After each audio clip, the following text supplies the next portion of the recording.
Yep, we're live. Yo, what's up, guys? To another episode Zero. Nope. Discussion, fucker. We're not backpedaling because of your desires. Welcome, motherfuckers, To the RWBYcast. to the RWBYcast, where we discuss season 4 and maybe shit before that in theories, but I didn't care enough about to do theories, so that's up to you guys. Hashtag not episode 0. Hashtag don't be confused. Hashtag go fuck yourselves. Adam's the best. Hashtag hope Adam dies a terrible death. Hashtag wow. At least we still have Blake's dad and Yang's dad. Hashtag Blake's dad. The dad characters. I mean, just put Dr. Giroux's voice on anybody or Hohenheim's and you got money right there. So Pretty much. But I digress, Tony. You may now continue your introduction. It's not episode 0. Seeing that I was rudely interrupted, this is brought to you by Barrage, completely sponsored by Barrage. You should check it out. The link is down and below. And the podcast is just talking about RWBY and our own personal experience with the anime. It is an anime, right? Yep. All right. Anyone wants to start off? come on, vote one. guys. Well, I'll start off then. Okay. I've seen this. I've seen the 4th season 3 times, and I could tell you honestly, I hardly remember anything that actually happened. And that's kind of peculiar for my part because I enjoyed it. It's just, fuck, I got nothing. Normally, when the season ends, I'm like, oh my god, that was amazing. And this was, yeah, looking back, I got nothing. My thoughts on season 4, or Francis's thoughts on season 4, as he would like to relay to all of you, that these niggas thought they were fucking slick. I'll tell you why. Because they knew their fight scenes have gotten weaker since Monty ascended. And this is what we call, a transitional like season arc, whatever. It's about everyone licking their wounds, reflecting on themselves, and then getting back into the fray, which will hopefully be season 5 or whatever. It's like the fucking Aang training with Zuko to be a firebender type shit. And I really appreciated it. Where when Monty was around, yeah, the fighting, whatever, you got his iconic choreography. And then when I noticed from season 3 going on to this season that they concentrated a lot more on what they were stronger at, which is writing character interactions and whatnot. And I really appreciated that. From the little moments that really got me was I remember when Yang was watching her father talking to the professors downstairs, and then it looked like stuff was getting heated around between them. They started to argue a little bit. It was like, oh, you must have lost your brains with your arm. I was like, oh, shit. Are we going to have one of those moments? And then she started laughing. And then they just kept continuing on with their conversation. Stuff like that was pretty interesting to see stuff like that around. Other than that, yeah, like I said, the fight scenes were whatever. Tyrion versus Crow was cool, but Tyrion I could give less of a fuck about. He's the dumbest fucking scorpion fuck nigga ever. What else was there? There was fucking oh yeah, the shit earlier before with Pyrrha and everything, like John training the Pyrrha's workout video and shit that got everybody and whatever. But yeah, cutting everything down shorter, watching episodes 1 through 4 before waiting for the rest of the season to come out, I was like, I don't know, I was kind of like, oh, I don't know. I don't think I'm ready for another RWBY season. Then watching the rest of it way later, I'm like, oh, it's concentrating more on the characters rather than trying to amp it up and trying to be more epic than the last season. And I really appreciate that they were like, chill it out a bit. But yeah, what do you guys got to say? Yeah, I agree with you on the chill aspect of this season. Everything about it was like sort of, we're going to change the pace up and go a lot slower than we usually have. And that slowness Surprisingly, when compared to the last 3 seasons, yeah, it didn't excite you, but at the same time, it wasn't unpleasant. I always felt like when I was watching each episode, I still wanted to watch the next episode, even though it was slow and not typical of RWBY. But the change in pace was like, I don't know the best way to describe it. It's kind of like it needed to be this slow for the season.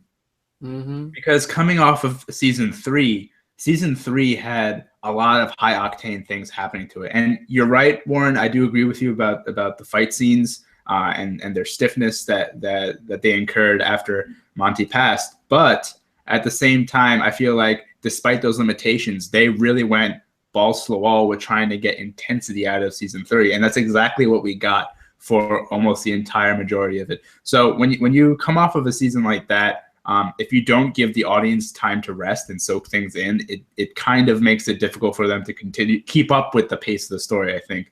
And this is why, like, when we talk about just stories in general, like when we're making comics and stuff, we're not always set on one clear pace. We're varying the pace because as storytellers, we understand that there's some moments that need to be taken in and you need to give the reader time to take them in while also advancing the plot. Like that's kind of like the technique behind telling a story. And so I really appreciated the season for that. I didn't feel like the season was particularly weak. I just felt like the level of excitement was kept to a minimum.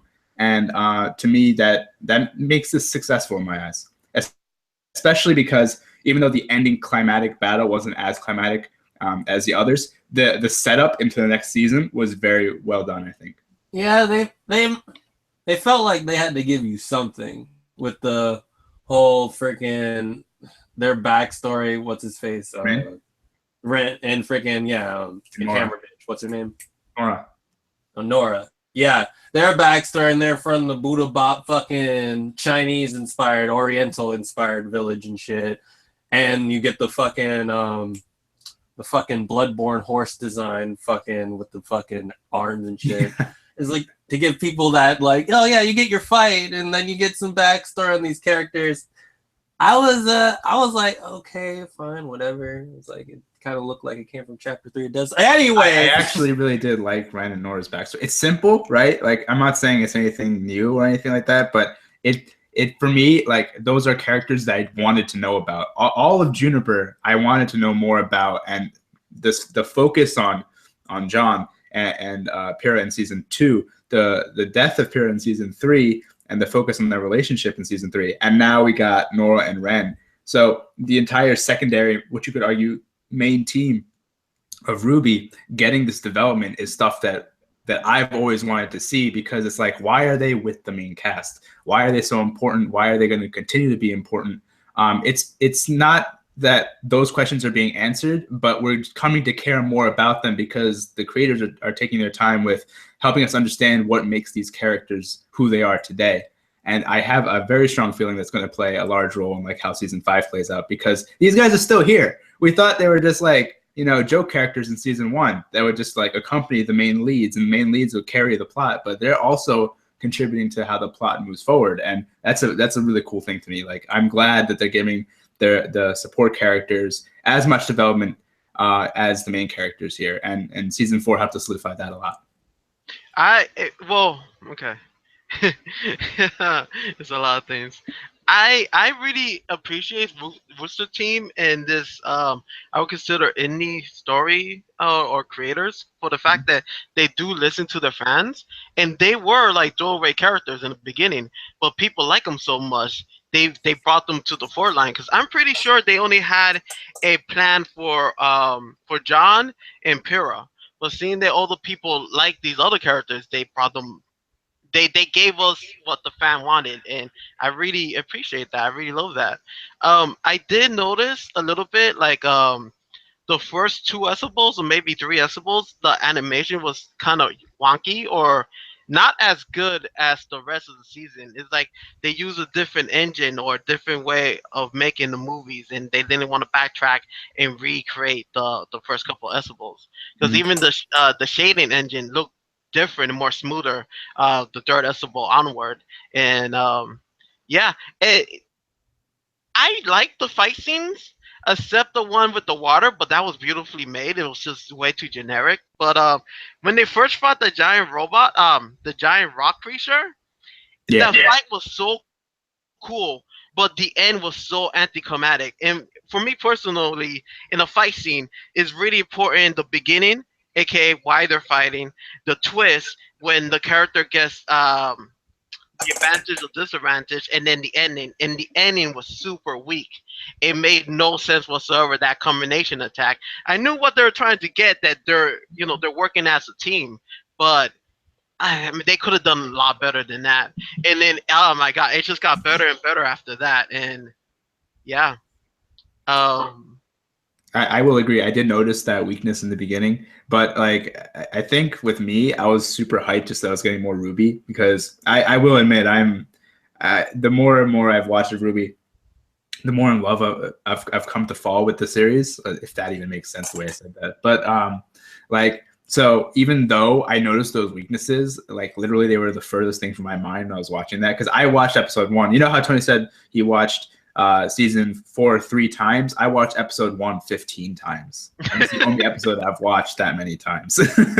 And like I watched it like 3 times a day until the next episode came out that following Saturday. So like I was just on that Ruby high, and those deficiencies or I guess like little quirks and mistakes in how they were presenting themselves didn't mean squat to me because I was like, this is what I wanted to see. They didn't. What was interesting is they didn't open up with, I guess, John, Ren, and Nora trying to formulate teamwork with Ruby. They immediately opened up in a place where like they had already understood each other's like battle strengths, and they had already assigned roles to everybody in the team. So these people have been traveling for a while. There is a time gap between the end of season 3 and season 4. And in that time gap, they did everything that we thought we might get bogged down with in season 4, essentially. So I really liked how they jumped into the middle of the new dynamic that had formed. And that alone just powered me through that episode over and over again. And as it evolved in episodes 2 and 3, I was just like, yes, more of this. This is what I want to see. I did really enjoy that Ruby did not become team captain. That John is still the team captain. That was super cool. Yeah, actually, because when Ozpin was kind of like declaring who the leaders of teams would be, and like we saw John at first, we're like, yeah, this guy is on the same level as Ruby, and that's what we were made to believe, even though he was a joke character, like you said initially, right before they started putting more thought. Well, yeah, when they're finding the giant bird and Scorpion, they did break up in teams, and they were captaining really well their specific teams. So yeah, they did set them up from the very first season to be equals. But now Ruby has stepped down from that equality, and that's an interesting way to develop a character because I think more than anything that solidifies the fact that Ruby is the main character in this particular series, because Ruby has always been portrayed as that type of person who leads by example, and she doesn't lead based on what she wants to do. She leads based on what she thinks is right. And that shows because she's like, you lost Pyrrha. I understand that, at least in my head. You lost Pyrrha. I understand that. I'm going to defer to you because you guys are helping me out on my journey. Instead of saying, I got the silver eyes. I got the power. Let me lead this team. And it works. It works really well. And I think John also subtly understands that because John, we learned in this season, John is so much smarter than he lets on. He's the one asking the critical questions of Crow pretty much during that giant discussion. And like that is an initiative I did not see in him in the last 3 seasons. And I'm like, where is this coming from? And then I realized it's from a place of fear and anxiety. That's where it's coming from. So it's not like he's suddenly become the smart person. He's become more cowardly, and that's pushing him to do things that are more leader-like. It's just an amazing dynamic, I think. Yeah, that character development is super freaking awesome. The writing in this season is incredible. I will argue with anyone to deny that. But one thing I did want to say is that I find it interesting that both of you guys were kind of caught off guard how slow this season was. When I saw it, I was like, of course, this is the natural progression of the story. It's pretty much generic. I knew they were gonna slow it down and get more personal with each character's dilemma, seeing that they broke apart in the very last season, and it goes back to like season 2 when they were in a campsite, and when the teacher was asking them, "Why are you doing this?" and they gave bogus answers. And now they have to actually find out why do they want to be huntress, and they're going for their own specific journey. Like for season 2, I knew this was gonna happen, so I just wasn't surprised. I should clarify. It's not that I was surprised about the slowness. I was expecting somewhat the slowness as well. But what I was surprised about is their attempts to kind of make it not slow. Because they did try to ramp up the pace in certain areas. And the most noticeable one, which is the one we've talked about already, is the end climatic battle. Like I wasn't expecting a climatic battle at all in the end of the season, but from episode, I think 9, they started foreshadowing that this was going to happen. I do want to say, I'm just gonna skip around. Fuck it. Yes. Pyrrha and no, not Pyrrha. Wow. The two guys. Wow. Okay. No. I'll be right back. Yep.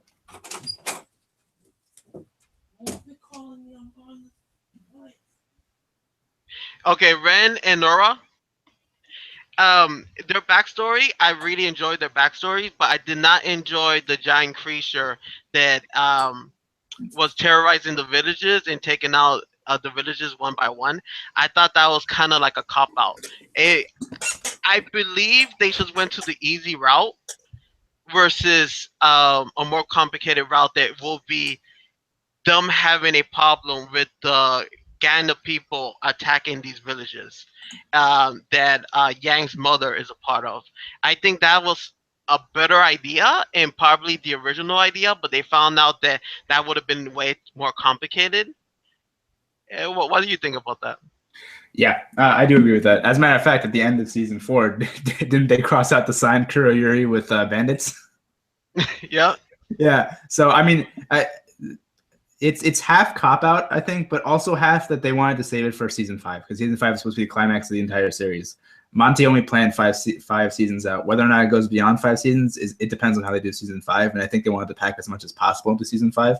So I get your point, but having Raven appear in a fight against our protagonist just yet would also kind of probably ruin a little bit of how much they want to pack into it. I'm not sure if it would actually ruin the impact because I haven't gotten it, but you know.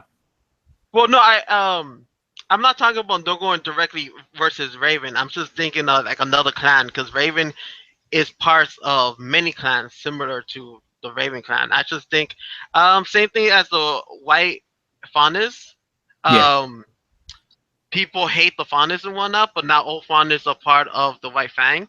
I thought it was gonna be something like that. Like he's mad at a certain group, but when they actually meet up with Raven, he'll take it out of them. That's what I was more going for. And it's something to actually put them into the main storyline because right now they do seem like the odd ones out. That they have to give them something to work with because they're really not that cemented into the main storyline. Yeah. Yep. I hope that makes sense. Oh, that does make sense to me. Sorry, I was just texting my boss. Nah, that's cool. Friends. Yeah, I can get behind that 100%. I just what I don't understand, and maybe this is just because it's going to get explained in season 5. So I just want to talk about some theories now. Why was it that there were no hunters and huntresses that came to Kuroyuri's aid when it was being attacked by that thing the first time? This is Haven, right? I mean, it's not that far away from Haven based on what we've learned about it geographically from the story. So if it's not that far away, why wasn't it possible to get them in time to fight this thing? I wonder if that plays into the whole thing that the headmaster at Haven is kind of a servant of Salem. I wish that was the case, but my problem with that's why for me it feels like it was just forced in because this creature is taking out village after village after village. Yes, they did not came to save the first village, but after the 5th village, you would think people would be like, "This is a problem. Let's go kill it." Because it wasn't that hard. It was not that difficult of a monster to kill. Especially if literally we going unchecked. Yeah. And it could be how like bearing the, because you have the 5 main kingdoms. It could be that everything outside the 5 main kingdoms, they really don't care. But Also, that's just hopeful thinking. I mean, they did explain something like that in the beginning of the season. They said that the kingdoms exist for themselves only, and if you choose not to live in the kingdom, you can live outside of it, but you shouldn't expect any help. But at the same time, if that was the case, then how come Kuroyuri officials and like Ren's dad were like, we have to call the hunters? And I'm like, they don't. I know hunters have like a contractual relationship with people outside the kingdoms, of course, because I mean that was established in the first episode when RWBY was on contract. RWBY and crew were on contract to take out that rock monster, right? The rock rim.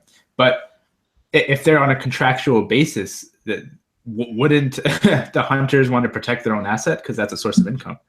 So it just feasibly doesn't make sense to me unless there was someone or something holding them back. And if we assume that this was actually intentional on the part of the writing team, then that would be one explanation. But if we're going to just say it was a plot hole because, like you said, they switched things up, instead of the bandits, they made it a monster or a grim they had to kill at the end, then it wasn't the best of decisions. But that doesn't kill my enjoyment of the season at all. It's just a little nitpick, I guess. Oh, this is just nitpicking, man. But that whole argument, my only contrary point to it is that there were sky ships that actually came to the rescue when they saw smoke. They are patrolling the area.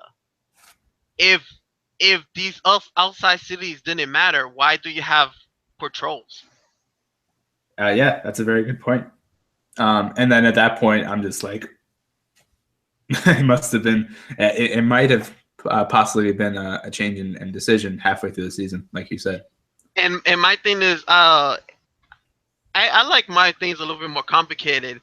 And to close down Ren's storyline like that, it was still a powerful scene, but I was like, man, that kind of sucks. Yeah, I was like, this is your day in the light, and that's it. Like, I don't see anything else in the future for him. As sad as that sounds. I don't know. Based on how his character is portrayed in that fight, I feel like he's actually well, first of all, let's go into like what we learned about Ren to begin with, because he's a lot more brash than we thought he was. He's a lot more, I don't want to say arrogant, but he's a lot more hot-headed, I think. And his semblance is literally the only thing that keeps him calm. And when I realized that through the flashbacks and stuff, like all his anxiety, all his fear, like everything that could, hinder his judgment, he calms himself with his own semblance.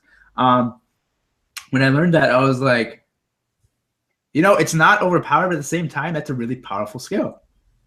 Because how many times do people flub things, when they get too flustered or something like that? And he has the ability to calm himself down and think reasonably in any situation. And I'm like, you can use that in a lot of ways, especially if they're going to go in the next step and meet the headmaster. He might be the first one to figure things out. He or John. John because of paranoia, and he because I'm calm. And the beautiful thing about that is that those two things are in complete opposition. It's a tension creator between two character types, and they're on the same team. This is why Ren and John work so well together as both friends and partners, I think. So not only do you have the John Pira and the Ren Nora, you have the John Ren, and that's really powerful to me. It signified a lot in the way they delivered that. That being said, though, it was really frustrating to see Ren be hot-headed at the same time, because I mean, like, yeah, I get that he killed everyone that you loved, this Scrim, but you've got your semblance, man. Use it. and I felt like the reason for showing his hot-headedness wasn't to establish why he works well in Team Juniper. It was to evoke emotional response from the audience, and to me, forcing that on the audience isn't really the right way to do it. And that's why, like, I was a little bit turned off by that. But at the same time, I can appreciate what the significance of the resolution of that is. We understand more of his character. Yeah. When you were talking about the Force backstory, that was probably the part I liked least about the whole thing. I was like, I really wish they would just said Kuroyuri showed maybe some clues and then leave it at that. But then again, you kind of can't have that. You kind of can't waste a season like that because the way this season goes out, it went out like a 12-episode anime. Like you show the rise of the conflict, then you gotta fight a big bad in the end. That's how all seasonal anime has been going these days. So they gotta put something in there. But yeah, other than that, yeah, it was pretty interesting what you said. Like when we found out when his semblance is that, I was like, yeah, that's pretty solid and everything. And like it's a pretty solid team foundation, like you said. But yeah, other than that, that whole backstory part didn't really interest me. It's not even his backstory. I feel like another thing that kind of bothered me, and I talked to Tony about this a little bit, but I'll open up to you as well, Warren. Well, let's go back a little bit to Yang when she's kind of overcoming both her difficulty with, she lost her arm and she's got a fear now of Adam, right? And then she puts on the arm and she starts working towards, I guess, getting used to it. That entire sequence, I felt like it was a bit too rushed. And what I mean by that is, I felt like she got used to her arm and she got over her own personal struggle way too quickly in comparison to the other girls. I don't think she did. Cause in the way they just left a lot of things up for a decision. Cause that was probably the sequence one of the sequences I liked the most. Her with her father, her training. Like when her dad called out, "Yo, Yang, I'm gonna tell you one thing. You lost your balance. Not in that. It's just that you use your semblance every fucking time. You spam that shit all the time." And just stuff like that, like pointing out little things about her. And then the part with the motorcycle in the garage. And it's like, which way will you go? Will you go to your sister or will you go find your mother? And like, I like the way they kind of, I don't know if it was intentional, but the way they laid out the scene where it was like the motorcycle in the middle of the garage. And then there's the light side of the garage. And then there's dark side of the garage. And Yang's in the middle behind it. Yeah. No. So leaving on which decision she's going to go. And even when she was at the signpost, they didn't tell you where she was turning. Yep. So she could go to Ruby or Raven. Yep. So honestly, was her stuff resolved faster? I don't know, because they didn't really give us that much to really show it. That's not particularly what I meant, because I loved all that too, Warren. You're right that it's not that right. Just go, nigga. No, you're right in that a lot of her stuff wasn't resolved. But the one particular thing I was talking about that was resolved too quickly was freaking when he said to change her mentality. Like, I like that entire speech, but what bothered me is that right after that speech, she ended up winning against him. That was the point that bothered me. But we don't know how the other stuff went. Like, she could have just like picked it up for a little bit, but then again, like it's been shown to us that Yang's got a lot of things going on in her head right now. And yeah, she instantly beat her dad, whatever. We got to show some type of progression because only 12 episodes and episodes are less than 30 minutes majority. So yeah, I get you on that. You wanted her to work at it a bit more. It makes sense. But yeah, other than that, it kind of gave you a deeper meaning on what Yang has to think about. And yeah, like we both said, we appreciate that. So that was that. My thing with Yang story arc is that this season did not do a good job at showing the passes of time, because a good 2 months passed for all those 12 decibels, and you literally feel like it's been only 2 days. Yanks keep on saying, "Oh, it been weeks. Are you gonna pull on the arm?" And she's like, "Oh no, I don't feel like it. Why not?" So it wasn't that fast. We don't actually know how much time she was training with her father. Also, she didn't really learn anything because she's a strong fighter. When she put on the arm, Yes, it's like eating a hamburger. It tastes good the first time, but when you have to eat the hamburger every single day, you start not liking it. You start disliking hamburgers and whatnot. Right now, her arm is awesome, but she doesn't even know the limitation of her arm. That's why she's like, "Oh, it feels lighter than I thought it was and whatnot." Because it does feel awesome when you don't have something, you have it back. Um, her fighting with her father and beating with that match, they're just sparring, and he gave her I don't know how to say that in English, but he gave her a idea how to look at things, and she's like, "I'll take your advice and try it out." But it's not really something like she beat the dad. She's like, "Okay, I'm gonna try to listen to you." But it's Yang. Also, her fear of what's this guy's name? They cut off her.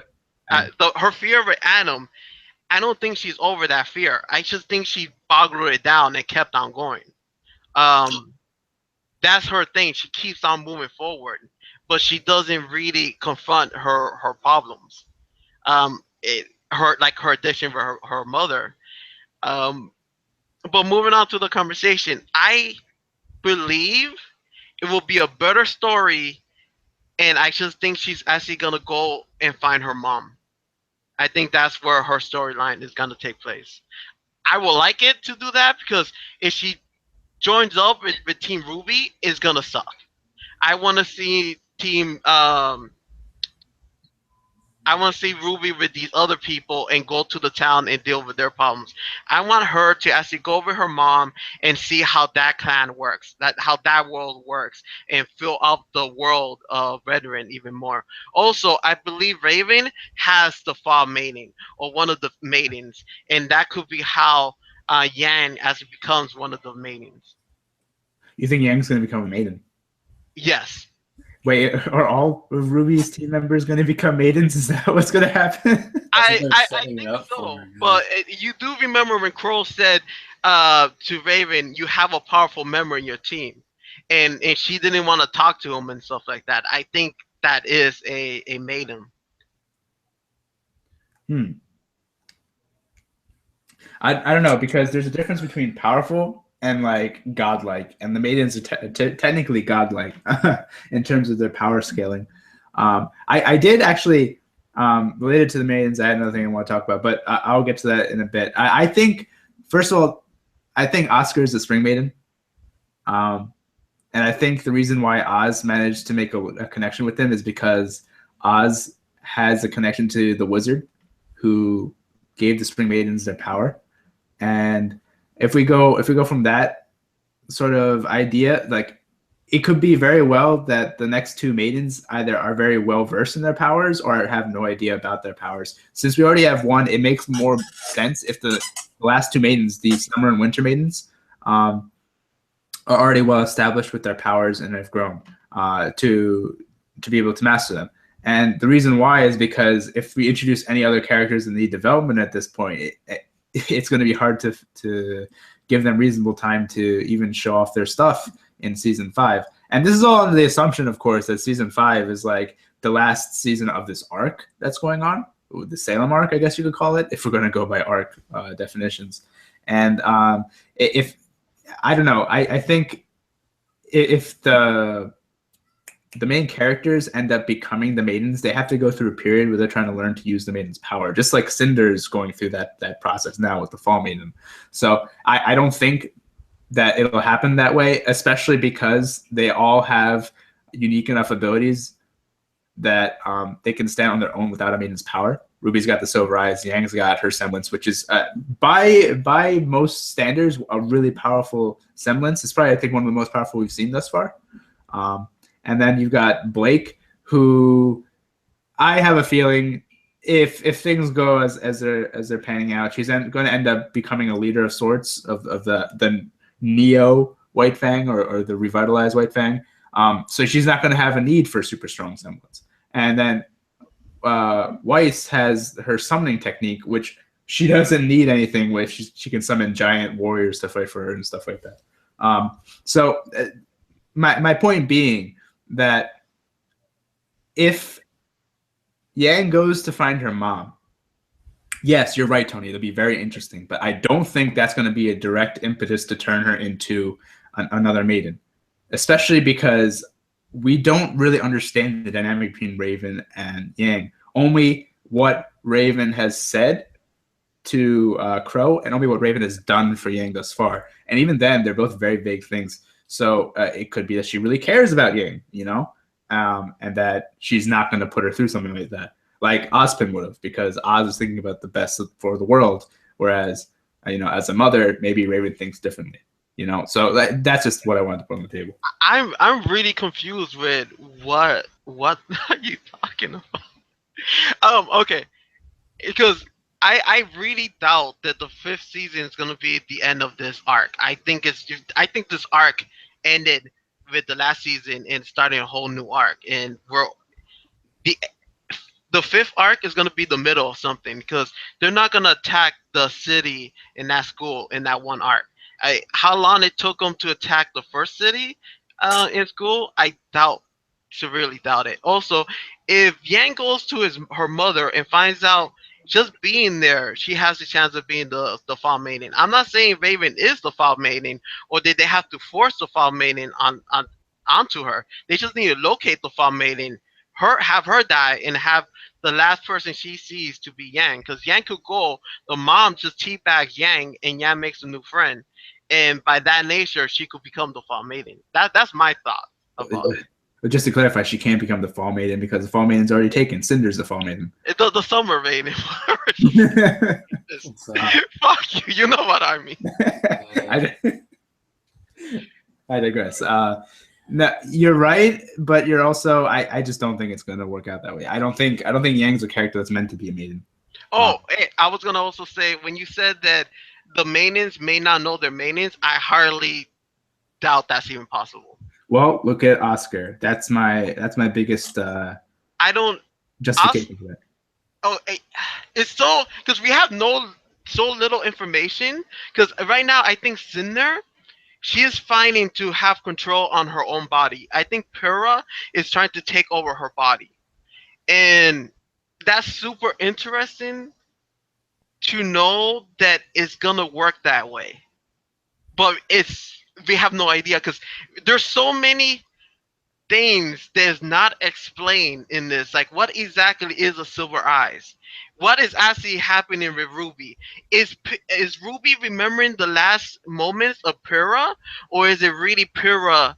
She has some of the maintenance power inside her, and Pyrrha's actually trying to communicate with her, or just she's with the same thing with Pyrrha. It's so many unanswered questions that's frustrating. It's hard to make a prediction what's going to happen next. But I do want to say Raven is a really interesting woman, because this whole time I was thinking we're seeing Crow, but maybe we're just seeing Raven, because Raven, I believe, has the same ability as Crow to be able to turn to a bird. And I remember a black bird that looks like a raven next to Crow a couple of times, and I'm like, is that Crow's sister? And when after Crow explained to the people, to the kids, about the fall maiden, about the bullshit 4 items, and he walked away from the fireplace, there was a bird. So I wonder, before Crow passed out with the poison, did Crow have one last conversation with his sister? That could be interesting, but just to clarify, Crow's ability is not to turn into a crow. Crow's ability is to bring misfortune upon anyone around him within a certain radius. Yes, but you see him turn to a bird. No, you don't. Yes, you do. When? You see him turn into one and transform out of one. When? Crow, 2 times. When he ran to save Ruby from the Scorpion King, from Terranol. You see a bird, and then he disappears, and Crow appears. And I always thought that was symbolism. But this isn't a siblings. This could be just a family trait. Crow turns into a crow. No. Yes, I will show you after this podcast is over. No. I know what you're talking about, but the way I watched those scenes, I just thought it was symbolic of Crow, and that Crow is just moving at really high speeds, not that he had turned into a crow.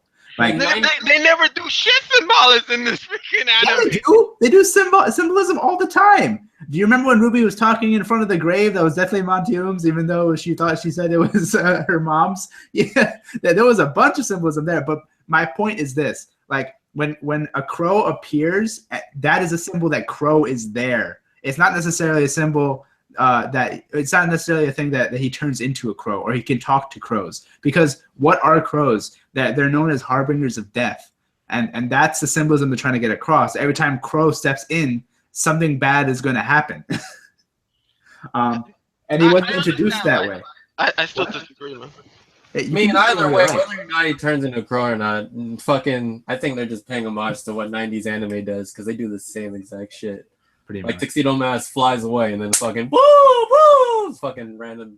My point is this: if you see a crow in one scene and then there's a cut to Crow, the character, then you know it's not a transformation. If he actually transforms in the scene itself, then you know it's a transformation. Yeah, when he showed up to fight Tyrion, it looked like he transformed, but then again, you guys had to rewatch that. So, but either way, I stand by my cut theory. Good job, Amit, because I love how we didn't even talk about Weiss's fucking back. We don't need to talk about Weiss's back. Yeah, we're just arguing about the same bullshit. That's probably not going to happen the next season. I have a question. Is Weiss' mom still alive? Yeah, she is. Okay, I did not know. Yeah, they implied as much in the dialogue. She's alive. She just like never appears. Wow, I need to see that again. Yeah, and apparently she butts heads with Weiss's father a lot. So, I mean, there's that. I mean, seems like all the women of the family have like issues listening to the father. Yep, and the boy stays behind. The boy falls in line. What do you guys think about the 4 items that the schools actually covered from the gods? I sighed and was like, not this bullshit again. I wouldn't sigh. It's definitely Go ahead, Alvin. You like this. You guys... It's definitely an homage to Final Fantasy with the crystals. I'm almost said this. Actually, I don't know if it's an homage, but that was the first thing I thought of. I'm like, oh, so it's a Force Crystal setup. That's what you're going for, and it works. It's not something that's new, but it's not something that I can actually despise because hey, they're building it their own way. And the thing is with RWBY, and in general, when you're building lore for a fantasy world, even if it is straight from the books, quote unquote, it's not a problem for me. What interests me more is how you use the lore to a certain effect in the story. And so far, they've been pretty good with using the lore in their stories. So yeah, who cares? There's 4 items, but at the same time, I'm interested to see what role they play or how they will shape the characters' actions in the future. And how the characters that we're here to see use them, how they use them, or how they. It's like, yeah, want to see how they execute. But yeah, I was like 4 items. I was like, oh, yep, this is gonna be interesting. Just like the. But what else was there? I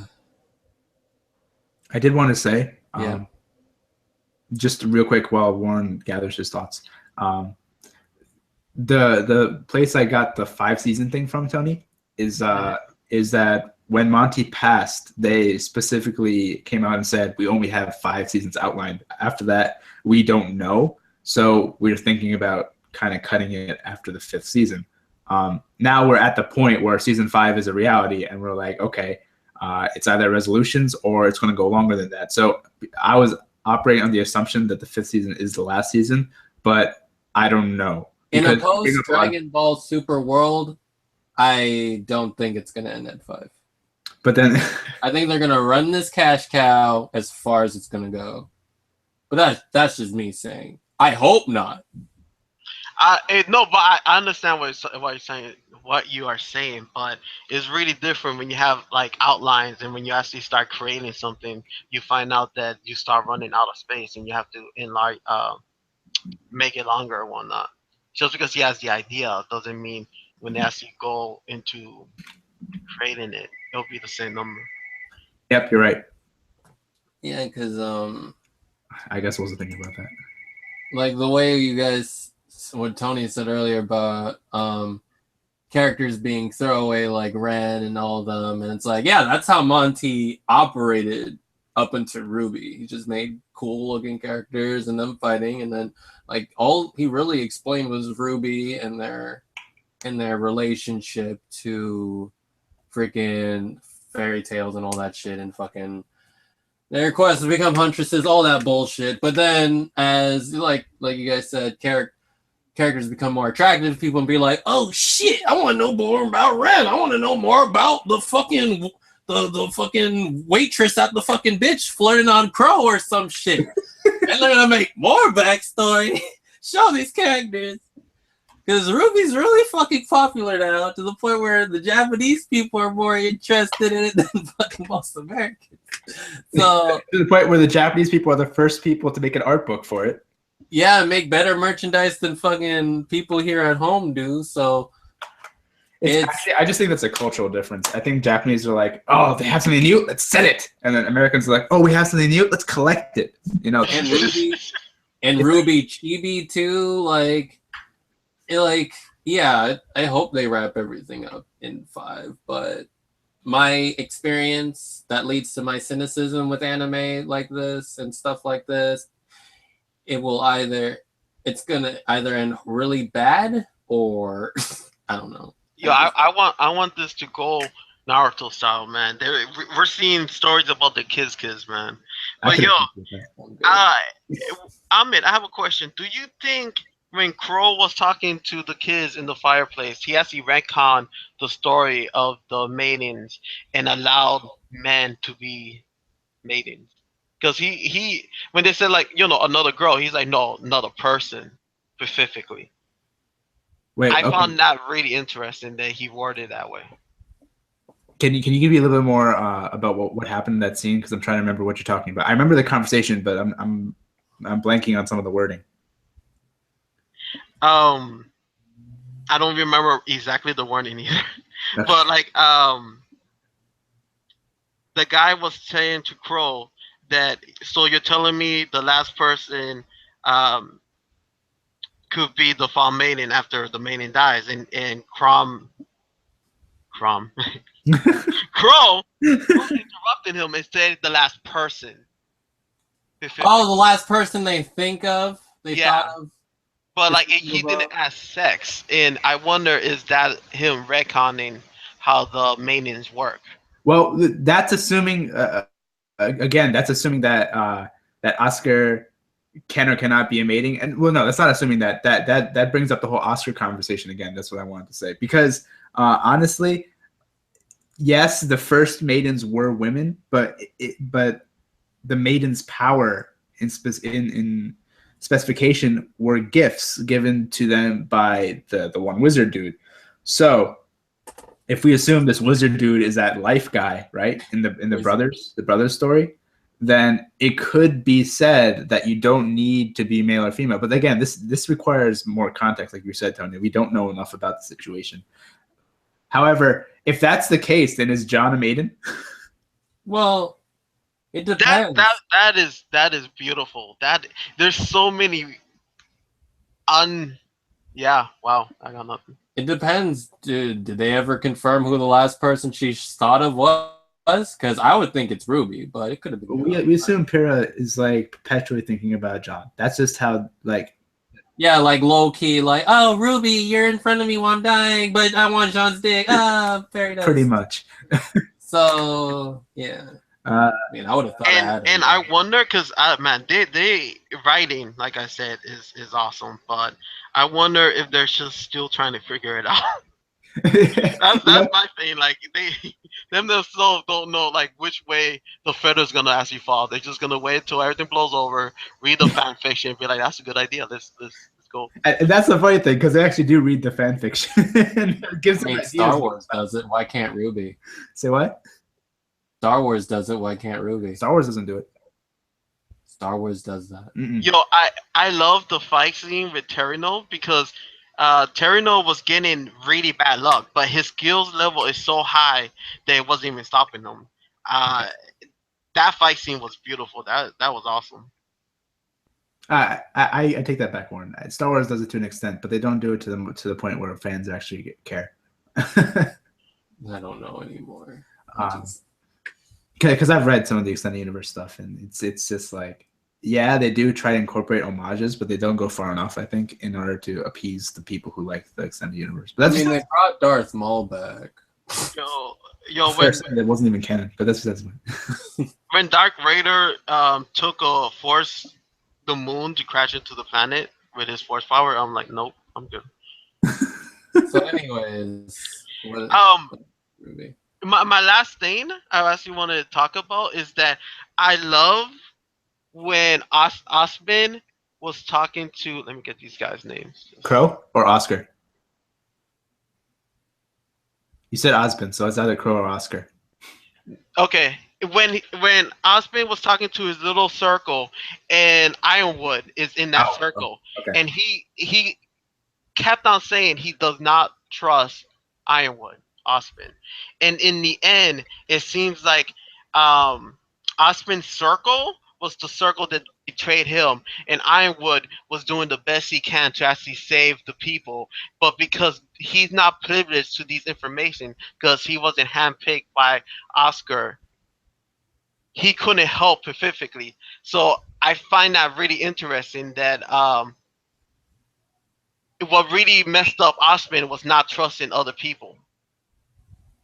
And or maybe he did trust other people. Like, I don't know. The thing about Osman is we don't know enough about him either. He's we don't even know his connection to Buddha Bob General of the freaking Salem 4. The Salem Guinea Force, like an old friend. Like, nigga, what's your connection to him?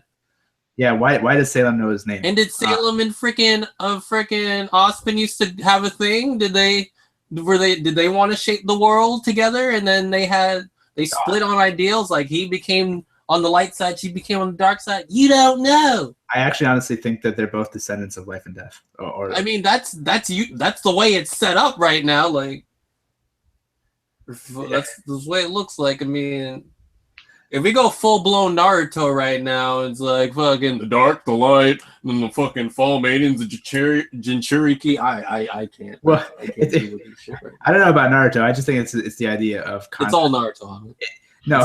Naruto's another word for contrast. Star Wars is Naruto. You're wrong. Star Wars is also another word for Let me say my thing. I'm joking. I think at the core of all these series, even when we're talking about Naruto, the idea is to develop a contrast, because contrasting ideas, black and white, are more interesting when they clash. Because when they clash, you get the moral gray area, and then you get to explore that gray area.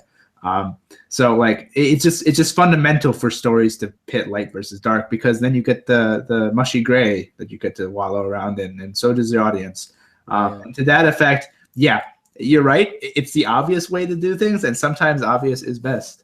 And I'm not going to knock RWBY for doing that. I think it's fine. But more important to me than what Osman's connection is to the lore is who Osman is as a person. Because we get hits of things. We understand little bits and pieces of his personality, but we've never fully been given a character profile for him. And whether you use backstory or not to do that, I think he's one of the most interesting characters to me right now, because he's just so shrouded in mystery. Like, for example, Osman has this great sense of responsibility, and in this season, we see him try to convince a young man who knows nothing of the world that he also should bear this responsibility. For whatever reason, I don't know, but Osman thinks that, if he's alive and he's alive for this guy, that he's got to get this guy to do the right thing. And he's very strong about pushing that. And that's why Oscar eventually leaves home. On the flip side, though, freaking Crow treats him like the best bud in the world at the end. And I'm like, Osman, who are you? Because there's a layer of trust between them. All right? All right, I've been waiting for you. Here's your feedback, motherfucker. This is Crow. This is Crow, who's like, I can't trust anyone implicitly either, because I might kill them by being around them and trusting them with stuff. Like, this is the same guy who didn't want to tell RWBY and John anything until like this season. This is the same guy who prefers to work by himself half the time. Where is that trust coming from? And that's like my big thing. Like, I can't pinpoint where Osman is or what type of person he is. All I know is that he has plot relevance, but who is he? Yeah, you never know. So you don't care about his relationship with Ironwood? No, I didn't say that. I'm just That's just saying, like, super secondary. Man, what? fuck Ironwood. Ironwood. Clark Kent with the gun looking ass.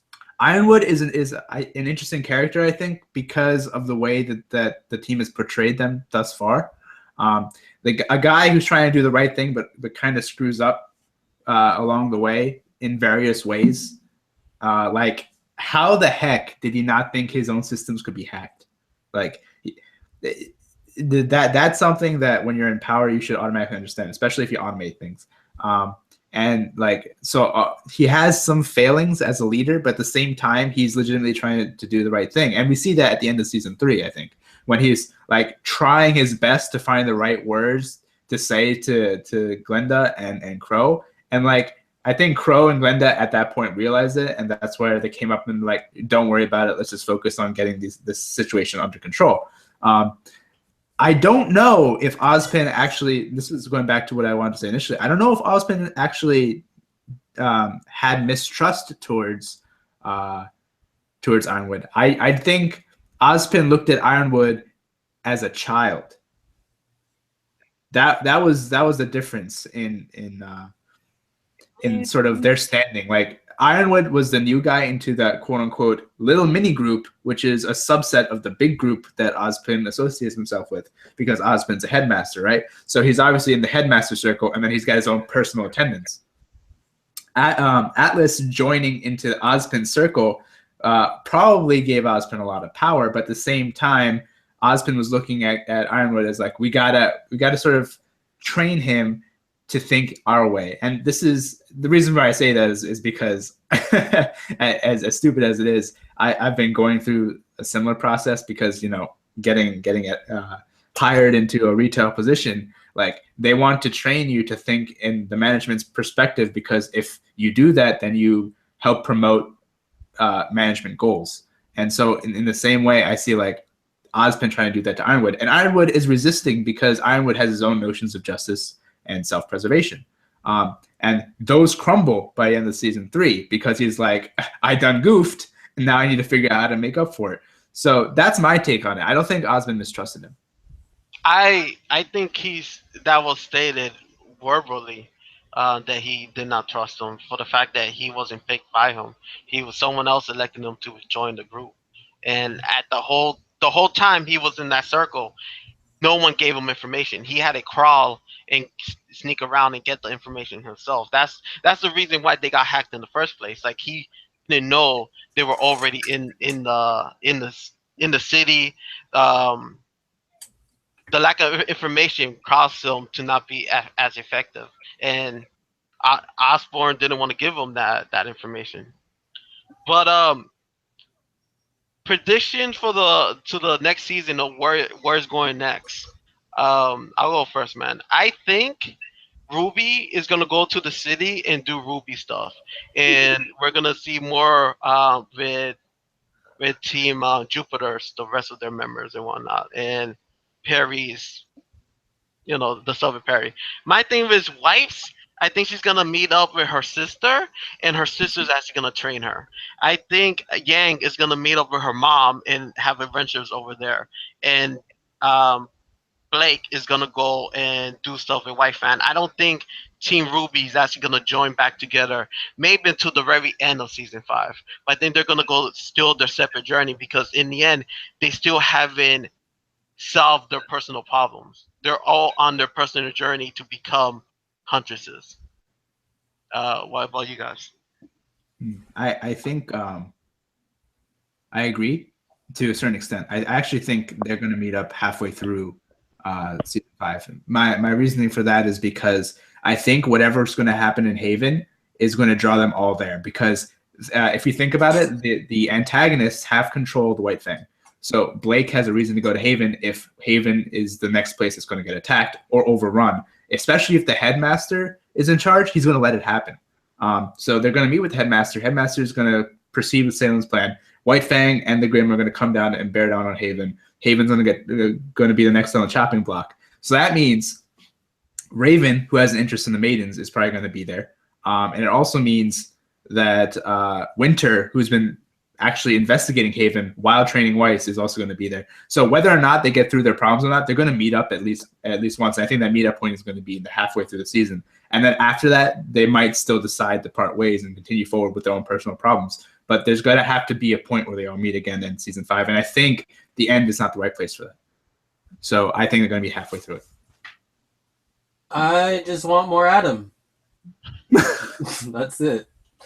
Like I said, I not really much on about the RWBY theory train as much. So yeah, season 5 will come. I'll watch it, and that's it. Yo, I always wondered, why is Ruby traveling Red Eye fucking vehicle? There's like, hey, let's just walk there. Yeah, woo-hoo. And then Yang takes on her motorcycle and we're like, she's gonna be there in no second flight. I'll tell you why. Because Ruby is technically 2 years younger than Yang, so she can't actually ride a motorcycle or drive one. Hey, no one's gonna check IDs. That's what you think. But this is a new age society. It's okay, they gotta show those character designs walking in a forest, all right? So, Warren, you know you liked it, so I don't know why. I didn't say they were bad character designs. I'm just saying they gotta show them walking. If they were in a Jeep, fucking Iron Blood style the whole time. Like, no. they get a car and call it Ironwood. the Ironwood. The Ironwood. Yo, I do want to say that if anyone asks me a question now, I'm just going to answer them with, what's your favorite fairy tale? Every single question. Oh my gosh. Yeah, that's the thing. Does anyone have anything else to say to close out this podcast? Super hyped for season 5. I know we're probably gonna have to wait at least 6 months, if not a year. So I will bide my time, and I'll buy volume 4 as soon as it's available. Yeah. And I am hyped for the manga release. That too. Jiro Miwa is amazing. Yeah, the way he draws Adam is just how How you like it? A little bit of Ichigo, a little bit of not Ichigo. That's what I. But I mean, he's 100% Ichigo, so I don't see what you're saying. You know, it's fine.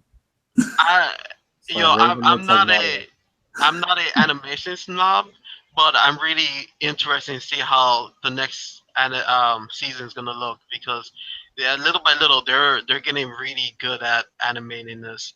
And I lost hope when Matsuyon died, but man, the final 2 battles they were awesome, and yeah, they have me stoked. Stoked. I think I'm more interested in seeing visually what's next. Yes. Power ups and all that. And of course, I'd like them to maintain or improve the quality of writing even further. I mean, I know I'm being a little bit, a little bit choosy, picky. I don't know, spoiled, whatever the word is. But like the writing, like Tony said earlier in the season, was pretty good, in my opinion. Much better than the previous seasons. It just keeps getting better, and I'd like to see that trend continue. I have a question. What do you think they could do better in the writing? I want to see more character-to-character conflict, not just between the bad guys and Ruby, but more so between John, Ren, and Nora, and like how that. So we already established that Ruby's going to do Ruby things, right? Mm-hmm. In the beginning of season 5. During that time, what I want to see is those support characters, which are now getting a stronger and larger role and presence in the plot, actually tangle with the plot. So for the longest time, it's always been get the maidens, and Ruby is important because she has silver eyes, so kill her or capture her, whatever. And that's how Ruby ties into the main antagonist or antagonists. Let's see John and company, and let's see Yang, Weiss, and Blake also tangle with the antagonist. I know Blake technically is already taken care of because it's through Adam, and Adam answers to Salem. But like Yang needs to get involved in the antagonist, and I think Weiss needs to get involved in the antagonist while on their personal journeys.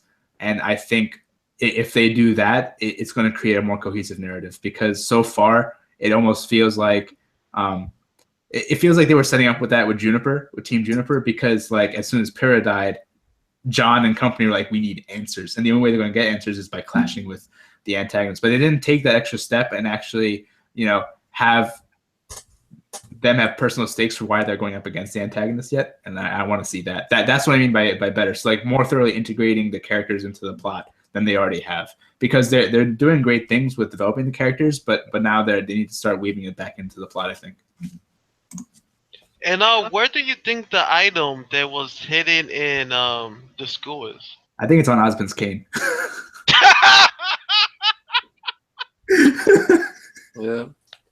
Give it to the farmer boy. This is the end of the podcast. Any plugs or anything like that? Nah, we were just talking about RWBY, so I didn't even know if I was supposed to put plugs in. If you also appreciate the RWBY trailers more than the actual series, feel free to hit us up at the Barrage Crew. Join our group on Facebook. Hashtag us on Instagram, Facebook, Tumblr, and whatever. And we might or may not hit you back up. Pretty much.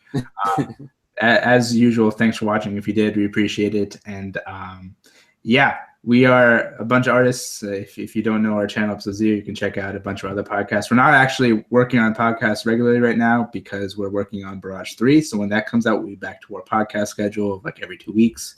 But until then, you can watch our backlog. And if you like our stuff, drop some comments. Just converse with us. We'd love to talk to you guys. And if you don't like Adam, don't comment. Warren. There goes 99% of whoever's watching. Good. But yeah, that's it. That's my closing comment. So thanks for watching. If we decide later, we'll probably put links in the description below to like our personal pages. We could end it, man. Empty promises. Come on, guys. And then there'll be links to Montium's better works known as Dead Fantasy. There's also going to be a link to a live Montium broadcast because he's not dead yet. He never was. He lives on in Nier Automata. I mean, yeah, he's an android now. Yeah. His name is not to be. Oh god. It's more like 3C at this point, but anyway. Yeah, Merry Christmas, fuckers. Happy Kwanzaa. And hopefully they take time to work on season 4. Yeah, you mean 5. 7. 8. 20. All right, peace.